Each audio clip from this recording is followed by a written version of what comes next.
misericórdia de nosso Senhor e Salvador Jesus Cristo esteja com todos, aqueles que estão aqui, com aqueles que acompanham pela internet.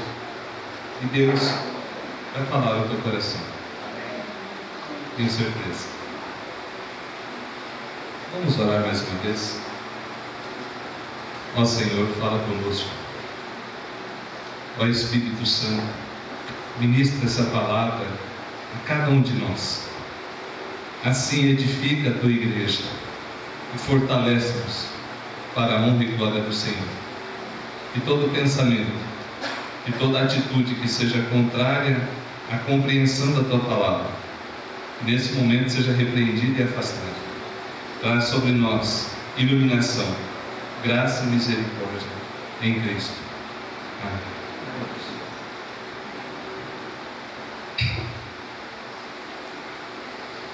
Se começássemos essa mensagem dizendo que passamos tempos difíceis, não estaria dizendo nada de novo.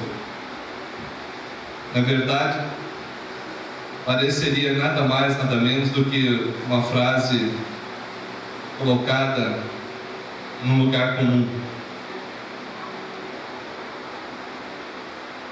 Porém,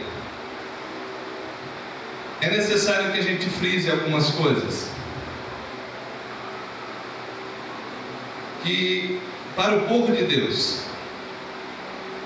tempos difíceis traduzem, nos leva a momentos especiais com Deus, a situações singulares na presença do Altíssimo. Antes de entrarmos no texto que desejamos abordar nessa noite, eu quero falar pelo menos de duas situações históricas, que não sei se todos sabem, mas é bem interessante o que aconteceu. Primeiro, no país Portugal, por volta do ano 1554 para frente, o sebastianismo. O que foi isso? Um dos reis de Portugal, chamado Sebastião, ou Dom Sebastião, saiu para uma guerra, e nessa batalha, dá a entender pelos livros de história que ele morreu. Mas ficou uma esperança de que ele voltaria para Portugal e iria fazer um grande reinado. Eu estou resumindo aqui ao máximo possível. E a esperança era de que ele fosse o redentor de Portugal. E isto na história secular é chamado de sebastianismo. Alguns lá ainda acreditam até hoje nisso. Mas pelos fatos históricos, Dom Sebastião morreu numa batalha e seu corpo não retornou a Portugal. Em tempos mais recentes, 1912, aqui na divisa de Santa Catarina com o Paraná, nós tivemos a Guerra do Contestado, onde houve também uma espécie de messianismo em torno de uma pessoa chamada José Maria, que através da sua palavra, do seu dom carismático, inspirou-lhe muitos dos campesinos daquela época a ver nele o Redentor. Tanto é que ele conseguia atrair multidões para um propósito, e de certa forma ocorreu um combate, mas todos aguardavam também, através dele, a vinda de um Redentor, de alguém que libertasse o povo daquele estado, aqui em nossas terras, divisa com Santa Catarina. Estou resumindo também. É bem interessante essa história. Se você depois tiver curiosidade, procure sobre o contestado aqui no estado do Paraná e Santa Catarina. O que eu quero dizer com essas duas histórias? Que há uma semelhança. Há uma semelhança com, por exemplo, o período do livro de Samuel, quando o povo pede para si um rei. O povo chega para o profeta e fala: olha, todas as nações têm um rei, nós queremos também ter um rei. Nós queremos que alguém governe sobre nós. E nesse sentido, Deus levanta Saul, Mas antes de levantar Saul, ele faz uma série de questionamentos para o povo. Vai ser assim, assim, assim, vai acontecer assim. E o povo fala, que seja. Meus irmãos, por que eu introduzo com essas histórias? Não é de hoje que nós esperamos sempre que alguém de fora resolva o nosso problema. Não é de hoje que o povo põe a esperança no homem feito à sua imagem e semelhança. Ou pior, no homem que é pecador tanto quanto nós somos. O livro do profeta Jeremias diz assim: assim diz o Senhor, maldito o homem que confia no homem e faz da carne mortal o seu braço forte e aparta o seu coração do Senhor. Eu já vi muita gente dizendo esse versículo da palavra lá em Jeremias de uma forma equivocada, dizendo que o homem não pode confiar em outro homem, um ser humano não pode confiar em outro ser humano. Errado. Não é isso que está escrito. O que está escrito eu vou repetir: maldito o homem que confia no homem, faz da carne mortal o seu braço e aparta o seu coração do Senhor. Não está dizendo que não podemos confiar nas pessoas, mas está dizendo que quando confiamos nas pessoas, a ponto de fazer dele o nosso socorro, a ponto de fazer dele o nosso amparo, a ponto de fazer com que aquela pessoa seja para nós o nosso Redentor, aí diz a palavra: maldito é esse homem. Me assusta, meus queridos irmãos e irmãs, o que tem acontecido em nosso país. E a minha promessa é que nunca pregarei política desse púlpito, ou de qualquer púlpito que eu ocupar. Nunca falarei desse ou daquele. Mas eu não posso deixar de falar de nós mesmos. Eu não posso deixar de falar da atitude daqueles que levam o nome do Altíssimo. Eu não posso deixar de falar daqueles que professam fé no Senhor Jesus Cristo e têm colocado em um ou em outro ou naquele a sua salvação. Porque como profeta do Altíssimo eu sou obrigado a anunciar que se esse, aquele ou aquele outro está sendo a tua esperança, toma cuidado. Se esse ou aquele está sendo aquele que vai redimir a tua vida, tome cuidado. O texto que nós queremos analisar nessa noite está na primeira carta do apóstolo Paulo aos Coríntios, capítulo 16, versículo 22. Abra lá, por favor. Primeira carta aos Coríntios, capítulo 16, versículo 22.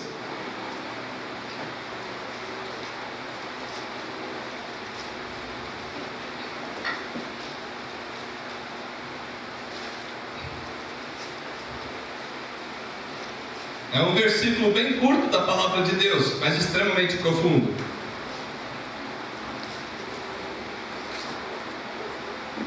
Primeira carta aos Coríntios, capítulo 16, versículo de número 22. Assim diz a palavra do nosso Deus: se alguém não ama o Senhor, que seja anátema. Essa palavra significa amaldiçoado. E aí ele continua: Maranata. Essa palavra Maranata, ela vem do aramaico, segundo alguns estudiosos, e significa vem, Senhor, ou Senhor, vem, de duas palavras do aramaico. Mas o significado dela está extremamente enraizado na pessoa e na obra de nosso Senhor e Salvador Jesus Cristo. Por quê? Porque nós já olhamos aqui que em várias circunstâncias, narramos pelo menos 2 exemplos, o ser humano falho coloca em outro ser humano falho a sua redenção. Homens e mulheres, servos do Altíssimo, talvez no momento de má compreensão das Escrituras, colocam em outro ser humano a tua salvação. E a Bíblia diz que não é assim. Nós também não negamos.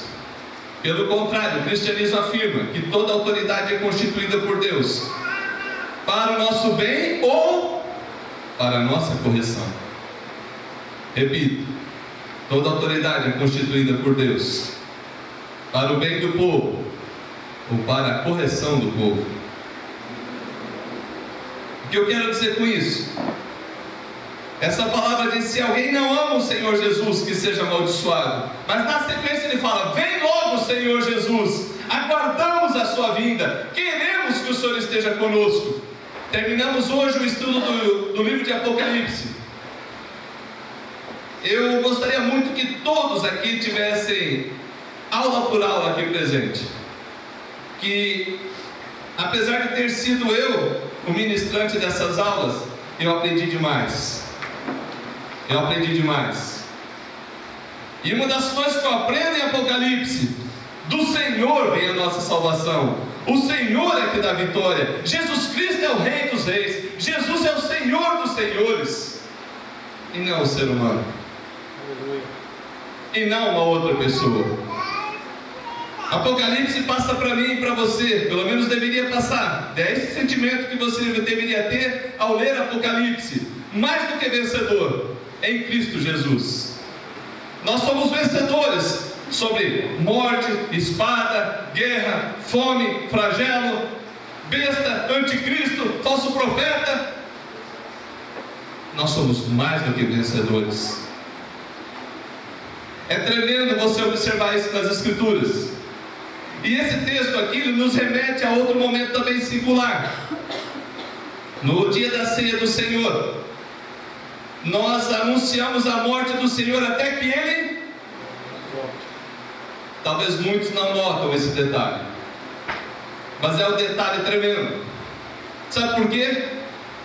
Porque eu e você devemos viver uma expectativa forte da vinda do Senhor, e devemos apressar essa vinda do Senhor, e devemos querer que o Senhor Jesus Cristo venha, porque aí sim todos os nossos problemas estarão resolvidos, especialmente o principal, chamado pecado, chamado velha natureza, chamado mundo caído,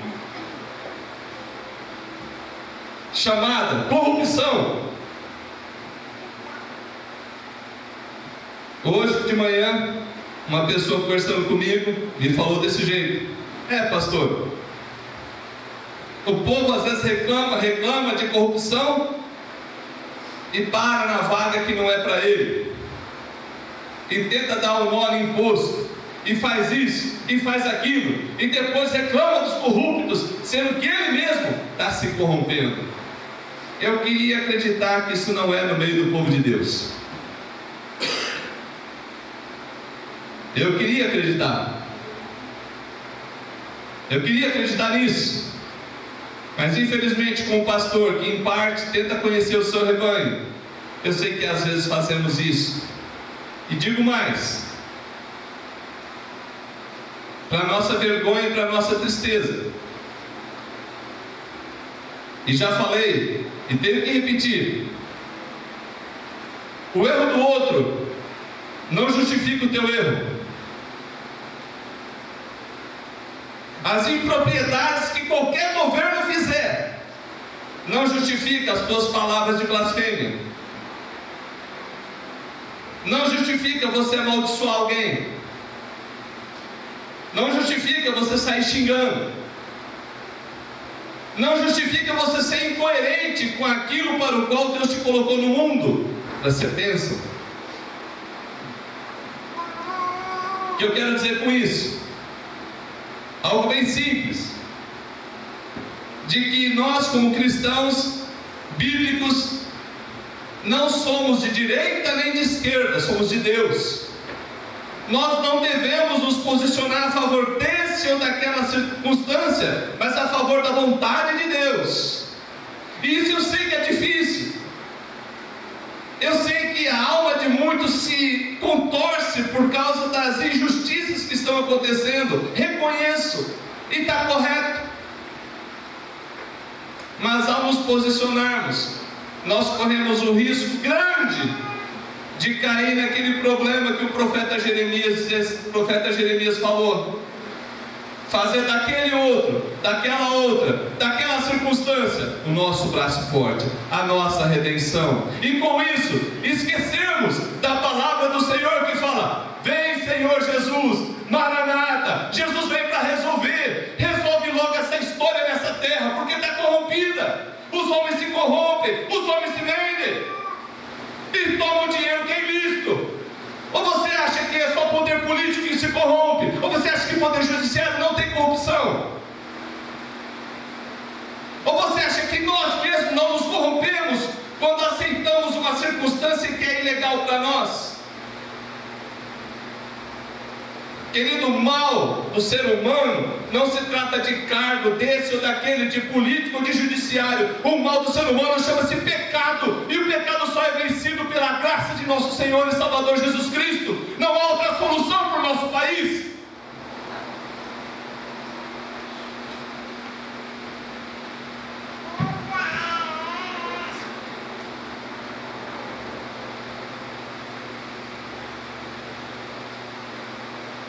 É terrível. Para mim, quando eu falo besteira, estou falando você não, estou falando eu sou obrigado depois a me curvar e falar: Senhor, me perdoa, falei do que não entendia, falei besteira, eu projetei palavras as quais não deveriam estar nos meus lábios. E será que isso acontece só comigo? Será que justifica o que eles fizeram eu fazer dessa forma?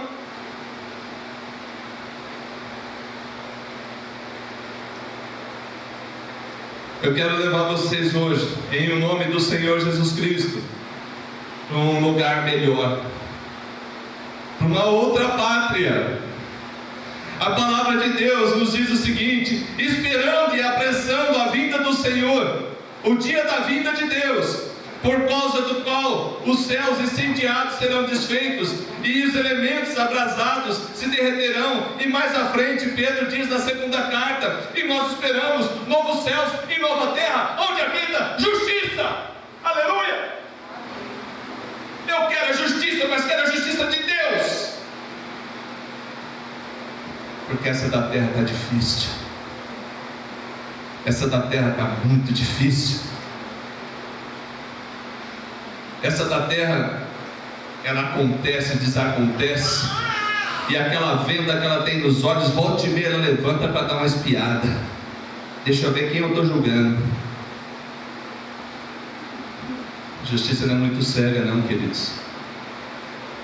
Só tem uma justiça que é perfeita, é de Deus. É essa que eu quero, é essa que eu espero, é essa que eu almejo. Eu e você devemos seguir a palavra de Pedro. Esperamos novos céus e nova terra, onde habita a justiça. Eu quero que o meu Senhor Jesus Cristo venha, e eu vou me empenhar para que Ele venha. E para que Ele venha tem que acontecer algumas coisas. Dentre elas, que eu e você sejamos profetas, abençoadores neste mundo tenebroso, nessa época de trevas. Que a gente anuncie que há uma esperança, e que essa esperança chama-se Jesus Cristo. Não é juiz federal, estadual, não é. Não é. Essa esperança chama Jesus Cristo. E nós precisamos nos posicionar.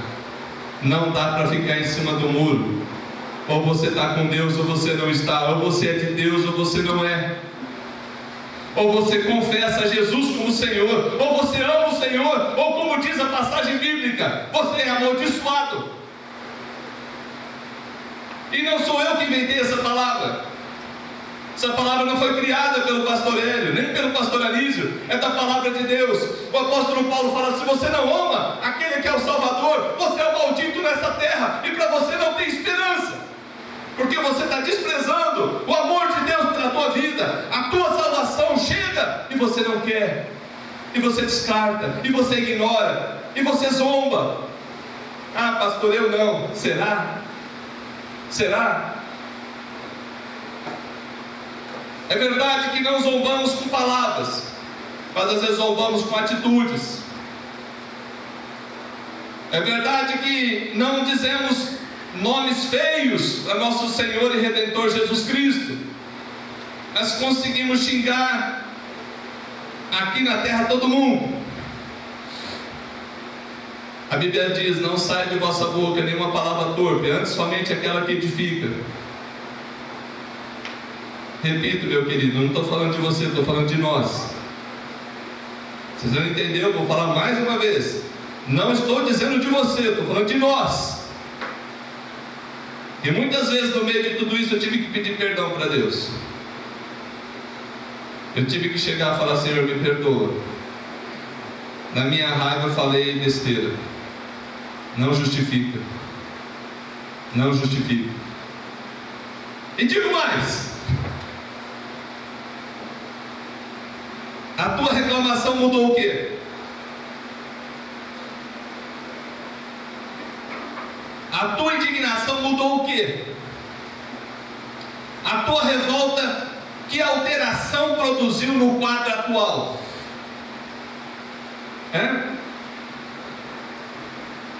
Ai, pastor, pelo menos eu pintei a cara. Quem me desse, você pintasse os joelhos.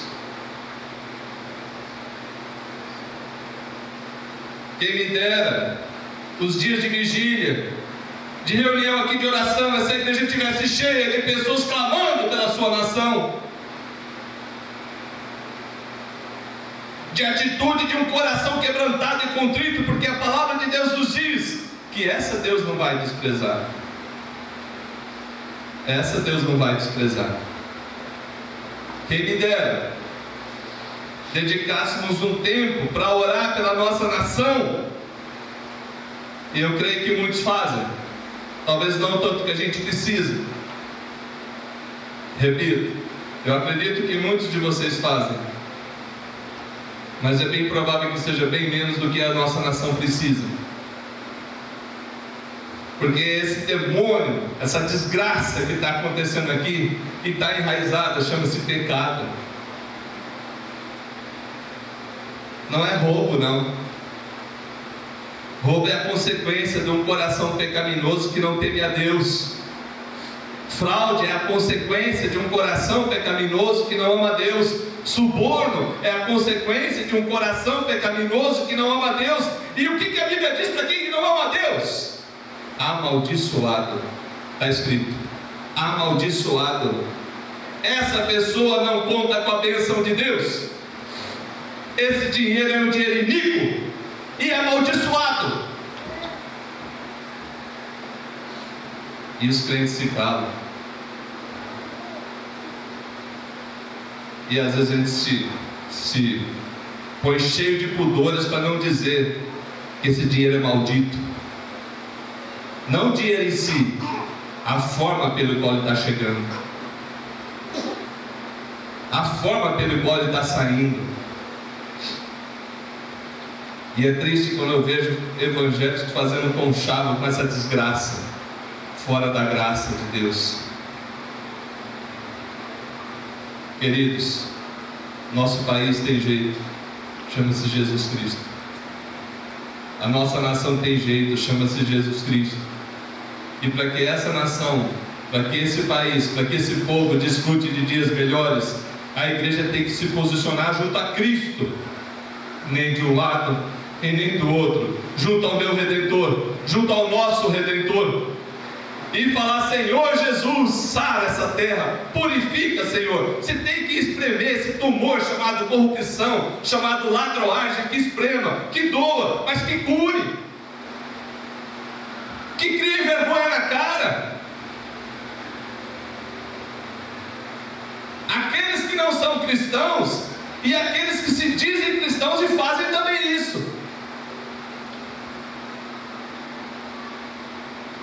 Meus queridos, nós devemos aprender com o apóstolo Paulo na carta ao Timóteo, que ele diz que devemos usar da oração, da súplica em favor de todos os homens. E ele diz, em favor dos reis e de todos os que se acham investidos de autoridade.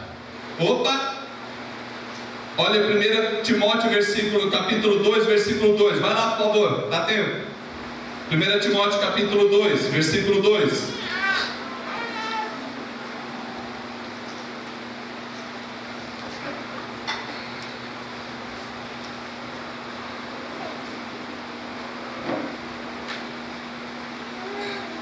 Diz a palavra de Deus, 1 Timóteo capítulo 2, versículo de número 2. Versículo 1, ele diz assim: antes de tudo, pois, exorto que se use a prática de súplicas, orações, intercessões, ações de graças, em favor de todos os homens. Aí ele explica: em favor dos reis e de todos que se acham investidos de autoridade. Presta atenção agora, para que vivamos vida tranquila e mansa com toda piedade. Isto é bom e aceitável diante de Deus, nosso Salvador. Queremos vida mansa e tranquila, mas não queremos clamar e orar. A Bíblia diz, lá em 2 Crônicas, capítulo 7, que se Deus estiver corrigindo um povo, e um povo que se chama pelo nome dele, orar, buscar, se quebrantar, ele haveria de olhar dos céus, e iria responder aquela oração, iria sarar aquela terra. 2 Crônicas 7,14. Você quer esse país diferente? Começa a clamar por ele. Começa a orar. Fala: Senhor Jesus, cura essa terra. Senhor Jesus, limpa, purifica, faz um arrastão, derruba quem tiver que derrubar, caia quem tiver que cair, mas que a tua justiça seja feita. E aí não estou falando de um ou de outro lado, eu estou falando da vontade de Deus. Eu não preciso ser de um ou de outro lado para ser de Deus. Na verdade, é melhor eu ser de Deus do que me posicionar em ambos os extremos. Eu vi alguns absurdos também que eu não posso deixar de falar. Em algumas manifestações, um ser humano agredindo o outro ser humano. Teve um grupo que tentou espancar uma pessoa. Justifica? Está certo? Quem pensa diferente de você tem que ser espancado. Está errado. Mas a multidão fica parecendo uma boiada solta, começa a agir por instinto e faz loucura. Deus o livre de você estar no meio dessa multidão. Deus te livre de você ser um desses. Quer protestar, proteste, é um direito democrático. Não com palavras de baixo calão, mas com a reta justiça de Deus, com a voz profética que anuncia: isso está errado, isso é pecado. Não adianta só a gente falar que a corrupção é errado, corrupção é pecado, Deus abomina, essas pessoas estão debaixo de maldição. É o que a Bíblia diz. Por fim, meus queridos, como que a gente aplica essa palavra na nossa vida?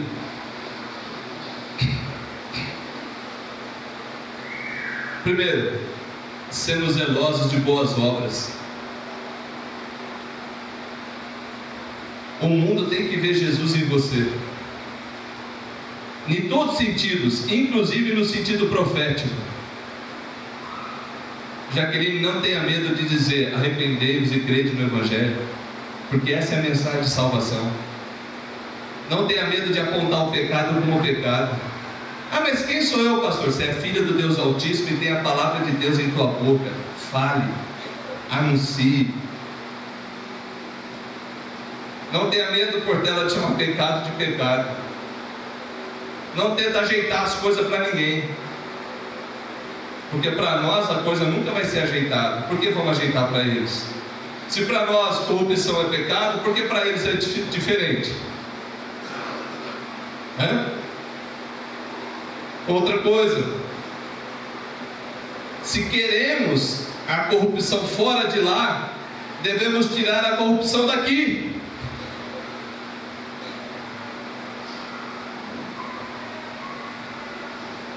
Queremos que a trave saia do olho deles, tiremos também os nossos ciscos, com a devida permissão da inversão do texto bíblico. Vamos, ao mesmo tempo que queremos uma nação mais justa, ser um povo mais justo, ser um povo mais correto, não nos corrompermos diante de qualquer proposta da iniquidade, não aceitarmos qualquer proposta da ilegalidade, não nos conformarmos com situações que estão erradas como se elas estivessem certas. Nós demos um exemplo simples aí, de você parar numa vaga que não é tua. E toda vez que eu vejo uma vaga daquela, adivinhe quem que eu penso? Vocês sabem, né? A nossa igreja. Nosso irmão Antônio Lopes. Que Deus o ajude. Que Deus o fortaleça. Mas eu vejo aquela vaga e falo, meu Deus, ele precisa dessa vaga. E às vezes crentes param naquela vaga como se fosse, tudo bem. Isso é corrupção também, sabia? Está se apropriando de um lugar que não é teu. Ah, pastor, é rapidinho. Nem por um minuto você devia parar ali. Nem rapidinho. Nem com pisca-alerta aceso. É para socorrer uma vítima? Então para no meio da pista ali, com o pisca-alerta e joga para dentro. Aí não precisa parar naquela vaga. Queridos, crente que não paga imposto é corrupto. Gente que para na vaga especial e diz que é crente, está errado. Gente que faz estripulia depois do radar. Entendeu, né? Quer que eu explique? Quer que eu explique? Eu explico. Mas você entendeu? Passou o radar e a 200 por hora. Mas o carro é bom. O carro é bom, meu irmão, mas o reflexo não. E tem mais, a pessoa se ceifar uma vida nessa tua agilidade, nesse speed race. Se uma vida for ceifada por causa da tua inconsequência, da tua irresponsabilidade, da tua corrupção. Ah, mas eu dirijo bem. Até o dia que aí eu dirigi bem, não resolveu nada. E às vezes o estrago não é nem para você, é para uma vida que você ceifou. Pastor, o que isso tem a ver com os nossos momentos? Tem tudo a ver com o momento que passamos. Eu quero que eles deixem de ser corruptos, porque eu estou me corrompendo. Eu quero dar uma palavra para eles, eu não dou uma palavra para mim. O que é isso? Conserta primeiro a tua casa, conserta primeiro a tua vida, ajeita com Deus. Devemos também aplicar essa palavra em que sentido? Devemos ser aquelas pessoas que clamam por esta nação. Não responde para mim não, mas para você. Quantas vezes nessa semana você reclamou e quantas vezes você orou? Não precisa não responde para mim não. Responde para você. Qual foi a proporção das coisas?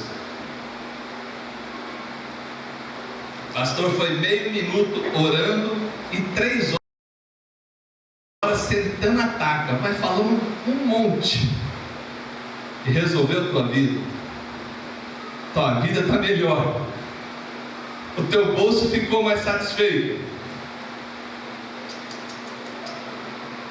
Eu digo que eu tenho que vigiar nisso. Não estou falando de você não, estou falando de mim. Eu tenho que vigiar. Para que eu não pegue qualquer circunstância e saia falando mal ao invés de orar. Deus não quer que eu seja um maledicente, mas que eu seja um abençoador.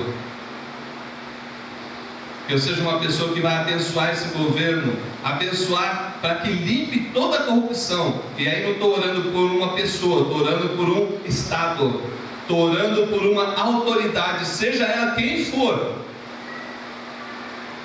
Porque você acha que sai um, não vem outro?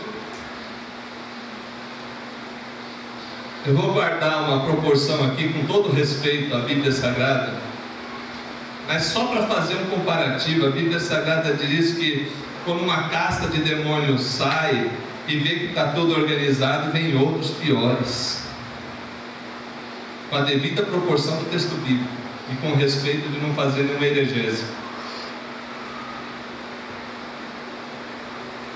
Quer curar essa nação? Aprende a orar. Quer expurgar toda a corrupção? Aprende a clamar a Deus. Quer alterar o status quo do nosso país e do mundo? Busca o Rei dos Reis, Senhor dos Senhores. Fala Maranata. Fala, vem Senhor Jesus, conserta esse negócio aqui. Conserta agora, mas conserta também na tua vida. Começa a fazer os ajustes que são necessários. O apóstolo Paulo falou que devemos orar para que tenhamos vida mansa e tranquila. A minha interpretação é que se não estamos tendo vida mansa e tranquila é porque estamos orando pouco. Faz sentido ou não? Me ajuda? Pensa aí.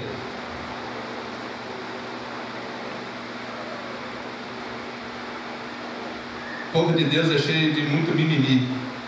E a ação que é boa, nada.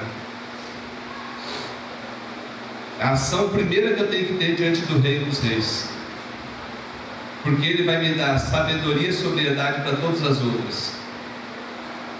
Ele vai me capacitar para ser um homem, uma mulher, profeta, responsável no meio de um mundo corrompido, no meio do mundo caído, no meio de pessoas que estão caminhando para a morte. Você vai ser um instrumento de salvação.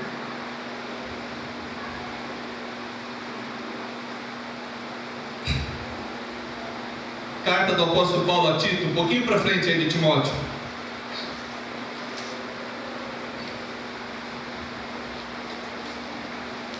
Capítulo 2.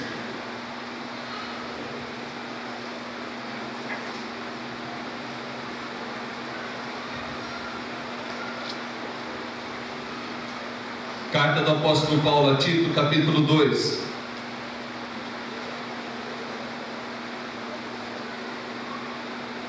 Do versículo 11 ao 15. E quero encerrar nossa mensagem com esse texto bíblico. Que o Espírito Santo de Deus aplique essa palavra na nossa vida. Que Ele faça produzir o que for necessário no teu coração. Diz o texto bíblico, segundo Tito capítulo 2, do versículo 11 ao 15. Porquanto a graça de Deus se manifestou salvadora a todos os homens, educando-nos para que, renegada a impiedade e as paixões mundanas, vivamos no presente século sensata, justa e piedosamente, aguardando a bendita esperança e a manifestação da glória de nosso grande Deus e Salvador, Cristo Jesus, o qual a si mesmo se deu por nós, a fim de remir-nos de toda iniquidade e purificar para si mesmo um povo exclusivamente seu, zeloso de boas obras. Diz essas coisas, exorta e repreende também com toda a autoridade. Ninguém te despreze. Nós vamos agora, ao fim dessa mensagem, nós vamos levantar um clamor pela nossa nação. Primeiro, a nação evangélica, o povo de Deus. Para que o povo de Deus se posicione como profeta nessa nação, e não como alguém que só vai no embalo. Depois nós vamos orar pelos nossos governantes. E aí não estou tratando de um ou de outro, estou tratando de todos. Prefeito, vereador, governador, deputado estadual, deputado federal, senador, presidente, o judiciário, todos aqueles que estão investidos de autoridade, que Deus purifique. E Deus sente a pancada mesmo, se for necessário, para purificar essa nação. Se for necessário que Deus faça os ajustes drásticos que Ele achar que deve, mas que Deus sare a nossa terra, para que tenhamos vida mansa e tranquila. Convido aqueles que puderem a se colocar de joelho diante do Pai, em favor de nossa nação. Aqueles que puderem. Se você não tiver condição, ore sentado mesmo.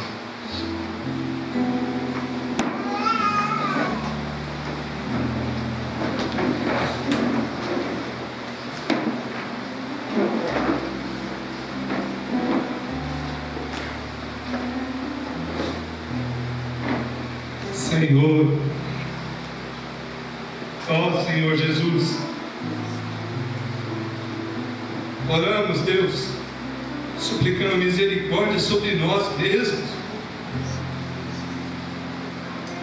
Meu Deus, a gente fala tanto dos outros e temos traves em nossos olhos que às vezes nos atrapalham de ser bênção, Deus. A gente critica o outro, mas tem coisa também que a gente se corrompe. Senhor Jesus, cura a nação evangélica.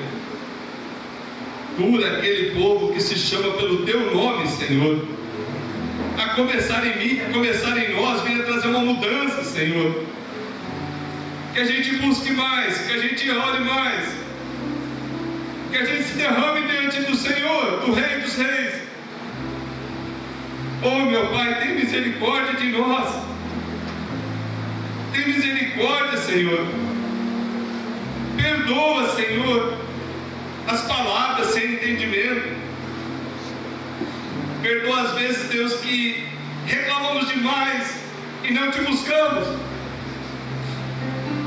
Perdoa, Senhor, quando na nossa ignorância achamos que o homem mortal vai ser o nosso braço forte. Perdoa, Senhor, quando colocamos a esperança em outro que não, Senhor. Oh, Deus. Oh, Senhor, cura. Cura a nossa vida, meu Deus, da ignorância. Cura a nossa vida, meu Deus, da falta de sabedoria. Cura a nossa vida, meu Deus, da falta de fé. Cura a nossa vida, meu Deus, de tudo aquilo que atrapalha nós nos aproximarmos de Ti. E agora, Senhor, no nome de Jesus Cristo, purificados pela fé nesse nome, nós oramos pelas autoridades constituídas de nossa nação. Aqui, meu Deus, queremos mencionar todas mesmo, porque sabemos que em todas as instâncias existem problemas. Oramos, Deus, pelas autoridades do município, prefeito, vereadores, juízes, policiais, que todos aqueles que se acham investidos de autoridade no âmbito do município, do estado, da nação. Meu Deus, nós queremos uma nação mais justa, nós queremos menos roubalheira, menos fraude. Na verdade, Deus, o que nós queremos é que não tenha fraude, não tenha roubo. Mas para que isso aconteça, meu Deus, é necessária uma intervenção Tua. Nós não acreditamos que o judiciário é capaz de purgar toda essa desgraça do roubo, mas o Senhor tem poder para isso. O Senhor pode tocar nessas vidas, Deus, e impedir. E aqueles que quiserem continuar, Pai, o Senhor pode tirar desse cargo. Porque já que a Tua palavra diz que toda autoridade é constituída pelo Senhor, é o Senhor que põe, mas é também o Senhor que tira. Por isso, Deus, está na nossa nação.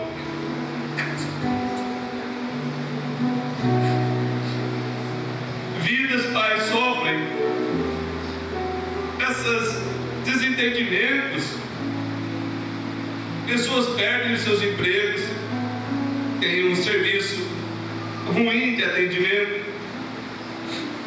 Mas, meu Deus, o Senhor pode mudar isso. E nós oramos, Deus, cura o Brasil, Senhor. Cura, Senhor. Faz o que for necessário, meu Deus, mas cura essa nação.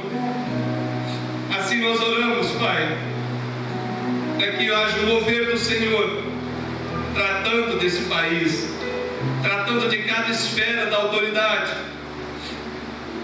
para que eles exerçam o fim para o qual o Senhor os colocou, e não esses outros escusos.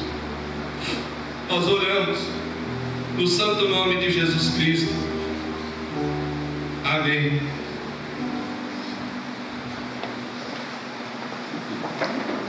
Em pé.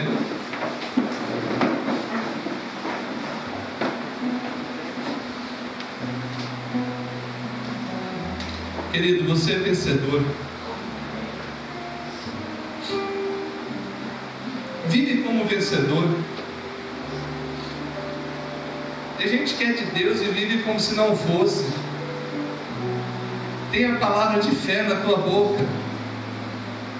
Tenha a palavra de ânimo para aqueles que estão abatidos. A tua palavra de crise não está ajudando em nada. Não ajuda ninguém. Sabe o que eles esperam quando procuram um crente? Eles esperam uma oração. Eles esperam que de sua boca saia alguma coisa boa. E aí você vai falar a mesma coisa que eles já falam. Qual a diferença? Qual a diferença? Pega aquela pessoa que está abatida, que vem conversar contigo, reclamando, murmurando. Fala, olha, Deus vai abençoar a tua vida. Entrega teu caminho ao Senhor, confia nele e o mais ele fará. Salmo 37:5. Fala que Deus é Deus de crise também. No meio da crise ele se manifesta. Aleluia. Ele tem feito isso com você. Tem feito isso comigo. Pode fazer isso nessa vida também. Ajude aqueles que estão precisando. Olha, nós vamos orar agora por tua vida. O irmão Antônio Lopes ligou para mim. Ele está um pouco ruim. Na verdade está bem ruim. Pouco eu estou sendo menos do que ele falou. Com dores, dificuldade para levantar o braço, não está mais tendo o movimento que ele tinha antes. Junto com o problema de saúde, tem um outro que gera dores aqui nessa região. Nós temos orado e vamos continuar orando pelo irmão Antônio Lopes, pela irmã Ana, pela irmã Joanice. E se você tem algum problema de enfermidade, quando estivermos orando aqui, põe o nome dessa pessoa. Nós estamos orando juntos. Então menciona o nome dessa pessoa para Deus. Se você quiser que a gente ore também aqui, quando você chegar na igreja, põe um pedidinho de oração lá, orar pelo fulano de tal enfermidade. Tá bom? Vamos orar. Deus, oh Deus, grande é o Senhor, Pai, que nos chamou para a comunhão de seu Filho Jesus Cristo, no qual temos a redenção, a remissão de nossos pecados, e temos acesso ao Senhor, no qual podemos chamar de Pai, podemos adentrar a Tua presença e entregar o nosso pedido, e é o que fazemos nesse momento, pelo irmão Antônio Lopes, pela irmã Ana, pela irmã Joanice, e por cada uma dessas vidas que estão sendo colocadas agora na Tua presença, meu Deus. Traz a cura, traz a restauração, traz o renovo, tira essas dores. Venha, Deus, e seja favorável a essa vida. É o nosso pedido em nome de Jesus. E também eu rogo sobre o Teu povo reunido, que eles tenham uma semana abençoada, que eles saiam daqui renovados, que o Teu Espírito Santo restaure o vigor, meu Deus. Aqueles que estão abatidos tenham um novo ânimo, aqueles que estão desanimados, que o Senhor os fortaleça, porque o Senhor quer fazer deles vencedores. E assim nós oramos abençoando o Teu povo.